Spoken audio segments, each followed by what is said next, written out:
possibly start to build a solid foundation to lose the weight and keep it off? I'll tell you coming up next.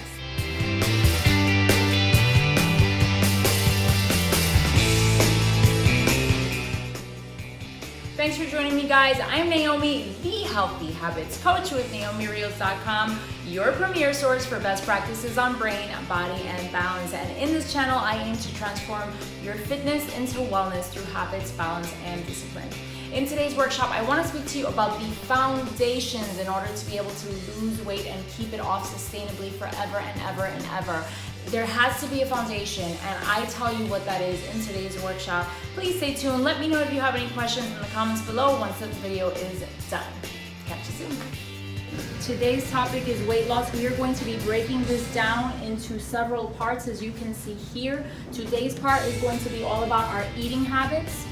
Any of you that have kids will remember that your kids had a hard time first walking, and they would tumble and fall, right? Mm-hmm. And the same is true for us, of course, because we've heard our parents' stories about us. But we always tried to rely on someone else to hold us while we took another few steps, tumbled, and fell again. And that continued until we were finally able to walk on our own. A little wobbly at first. But then the same thing kind of happened when we tried to learn how to ride a bike for the very first time. Even with the training wheels, you can see sometimes they weren't as sturdy, right? But we were excited to be on that bike, and we rode with those training wheels until we were able to ride without falling flat on our faces. When we finally took them off, we would take the edge of the corner when we were trying to turn really, really wide so we wouldn't have to go, down. But finally, we learned how to ride a bike. And what happens when you learn to ride a bike? What do they say about learning to ride a bike? Never forget. Yeah. Never forget how to ride a bike. And that's what I want you guys to get from this session today. If you start to eat healthy the way you're supposed to, learn the fundamentals, from then on, it'll be like riding a bike. It'll become second nature. So why is that not happening right now? What usually ends up happening when we start to try to lead a healthy lifestyle is that we don't really trust ourselves, right? We start trying to find rules and protocols and regulations in order to start a diet so that we can finally say, okay, well, these are the rules I have to follow. These are the fundamentals. If I do not deviate from this, I will be successful. But life is life, and life will throw a lot of curveballs at you, right? So will you always be able to follow the rules and regulations of any particular given diet protocol? It's difficult because we live in a world that's just tumbled and full of marketing and advertising and media of all types of food. Good, yummy food. Maybe not food, but it's still good. And so when we end up falling out of those external rules, which are external to us, we always kind of end up overeating, right? And we end up with that mentality of, well, I didn't follow the rules today, so if I'm just gonna have one cookie, I might as well have two. That's very generous. I was gonna say the bag. I was gonna say the bag. The whole bag, the whole box. That was me. That was me, the whole bag. And so what ends up happening when you diet is you end up having this distortion view of food, right? You end up saying, okay, well, this is good food, and this is bad food. This is food that I can eat, and this food is off limits, right? So we end up overindulging when we fall off the wagon, as we so often hear. And that's absolutely normal. But I want you guys to start off from the inside out, because it does start from the top. And I do mean from the top. So you really want to start with identity and introspection. Because the things that you do right now while you are trying to embark on that healthy lifestyle are the things that you are going to have to continue to do when you reach your goal. So you want to make sure that you know what type of person you want to be at the end of this journey. You want to know who is the type of person that loses X amount of pounds. What are those person's habits? What are they eating day in and day out? When they fall off the wagon, what do they do? What do they do when they just don't feel like it? Those are all things that you'll definitely have to think about all the time in order so that you can be successful long term. I'm gonna pass out one of those, just this exact same slide so that you guys can take it with you today.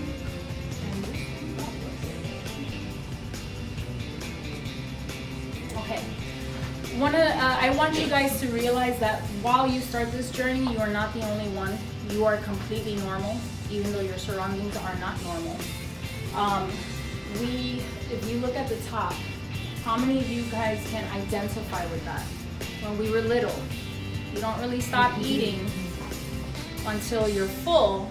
You stop eating when the plate is empty. Why? What did our parents tell us? Keep everything on your plate. Yeah. No hungry children in Africa. Exactly. There's hungry children at other places, so you need to eat your food. And that's totally normal. So we've been conditioned since we were little to wipe everything clean from our plate. That's totally normal. And then we have other times where we've been conditioned as well. Like if it's lunchtime, what do you eat? What do? You eat. If it's dinner time, you eat. And sometimes we end up eating when we're not even really hungry because it's time to eat. So we've lost the sense of actually saying, okay, am I really hungry? Do I really want to eat this food right now? So if you look at this, we want to focus a little bit less on outcome-based goals. Outcome-based goals, think of anything that is out of your control. So if it's out of your control, you're not going to be on bathroom scale watch, right? You're not going to be getting on that scale every single day. If you set for yourself a date as a goal, there's nothing wrong with that. But if you look at that date as a do or die and you get there and it doesn't happen, what normally happens? Don't you get a little discouraged? You get discouraged. So there are things that are out of our control, and those things, whether they're listed here or just that you can think of, those are not the things that you want to be focusing on long term. So what can we control? We can definitely control our behavior. And that's definitely where we want to start. I want you guys to look at this. Take it, I'm going to, of course, send you the PDF of the presentation. But practice noticing hunger cues. We've lost that. We used to remember as kids, when our parents used to tell us, hey, it's time to eat, we would be like, I'm not hungry, right? Now we just do it because we have to. But we've lost the hunger cues, what we used to think of, whether we felt our growling stomach. Some of us have forgotten what it's like to feel hungry because we're always overstuffed. We're always eating, right? So we've forgotten those things. So the first things you want to take into consideration is mindfulness. Mindfulness of those hunger cues. Is your stomach growling? Do you feel a little lightheaded? Do you feel abdominal emptiness? And then only eat when you're hungry. I'm giving you the basics today, because the basics and the fundamentals is what's going to lead you long term. And that's definitely what you want to focus on. Sort out those feelings. So last week we talked about overeating, and sometimes we eat our feelings, and that's not what we want. So if you guys need to go to a therapist or find a friend to talk to about your feelings, do that. That is absolutely fine. And of course, eat without distractions. What happens when we normally have a bag of potato chips and we're in front of the TV and we're eating those potato chips? We go back. Sometimes we go and we're gonna grab some more and we're like, oh, I ate the whole bag. So if we completely leave the distractions out of it, which is kind of difficult because right now we're constantly busy. So if you're going to the mall and you're hungry, you're eating while you're driving. If you're at your desk and you have a lot of work, you're eating while you're working. So that's really difficult. So maybe start with at least one meal a day where you can eat completely without any distractions. When you do that, you'll be able to notice your hunger cues much better, but also your fullness cues. Because it takes physiologically, and we'll talk a little bit about this in the other slide, physiologically, it takes your stomach at least 15 to 20 minutes to send a message to your brain and tell you, hey, I'm full. So if you're actually paying attention, it's easy for you to see, it's for you to say, oh yeah, appetite awareness. Appetite awareness is free. And it's one of the most essential tools when you're trying to manage and lose weight. Okay, so we always want to focus on that first. So looking at other ways of modifying behavior. Eating slowly. And this might sound like, oh, I thought I was gonna get like a particular meal plan. I thought I was gonna get the grams and the proteins and the carbs. that's not really where you want to start. Try to think of the person that's been successful losing weight long term. And remember, again, going back to your mindfulness and hunger cues. Eating slowly will actually tell you if you are full or not. Sometimes we're eating way faster, even when we think that we're eating slowly, way faster than we actually think. I recommend, Sharita always says I'm the queen of apps. I recommend the Chow, so chowing slowly app. It's a free app, and it actually will tell you, okay, this is when you eat, and it'll vibrate or ring when you're going to put down your fork or wait. And at least that way, yeah. And it's free, but it's a great way for you to say, oh, I thought I was already eating slowly. And I guarantee, just with employing this, just with eating slowly, you'll actually start to say, okay, wait, I am full. That is enough, even when you have a full plate in front of you, okay? So you like that, don't you? Also, take smaller bites. Have you noticed that when you're eating really fast, you tend to take bigger bites? Yes. And as a result of that, you can barely even chew them, so all you do is just swallow them, and you go on to the next bite, right? Sometimes you end up with a little indigestion because you've eaten so quickly. If you're taking smaller bites, you can't but eat slowly. So take smaller bites. Eat from a smaller plate. And if you're eating slowly, you will most likely eat until 80% full. So at the beginning, I want you to be aware, again, of your behaviors. You may not nail it each and every time, but if you're eating slowly and you decide that you still want to polish off the rest of your plate, what I want you to do before you do that is think to yourself, okay, I made about 80% full, I can eat a little bit more, and I'm gonna, but now I know what that feels like. And eventually, as you keep practicing your awareness, your appetite awareness, try putting some of those things into place so that you can be successful long term. And of course, try eating, or drinking rather, 8 ounces of water with every meal, because of course that'll help you for your fullness. As we continue throughout this presentation and in your daily lives after you leave here, I want you to continue asking yourself, what would be a little bit better? What would be a little bit better? Not a whole lot better, not I'm gonna have to overhaul my diet for this better. What would be just a little bit better, just an improvement? But if I do this, what would be a little bit worse? Keep that in mind. Next week we'll go a little bit more into detail about specifics on nutrition, but ask yourself what would be a little bit better. You don't have to be a purist. So again, I don't want you going on a whole vegan diet and you're going cold turkey on that. Nobody likes cold turkey. So just make those small improvements. And if you want to start thinking about removing processed foods immediately, one of the best ways to do that is ask yourself which foods you eat just out of habit, just because they're there, and not because you truly want them. Again, this entire session is going to be about appetite awareness. So think to yourself, if somebody brings a box of donuts into the kitchen today, am I going to eat them just because they're there? Or because I was really craving a donut? Probably because they're So if you think about that, think first that this is not an overhaul of your entire social life. You have Friday nights with the guys, and you want to have pizza with the guys, and that's your ritual, that's fine. It's not about giving up the things that you love and enjoy and avoiding all social contact, because then you're going to fall off the wagon.